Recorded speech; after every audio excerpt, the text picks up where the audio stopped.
السلام عليكم ورحمة الله وبركاته أخواتي، مرحبا بكم في القناة. النيابة العامة بمراكش تقرر متابعة الممثلة والمغنية كريمة غيث في حالة سراح مقابل كفالة 5000 درهم، والقضية فيها إهانة موظف شرطة عامل بمطار مراكش المنارة.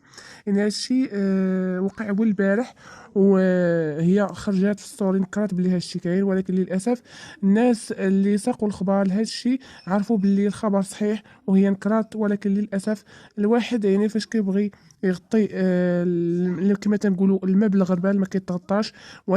ولهذا الحقيقة بانت هاد الأمسية هذه واخا نكرات.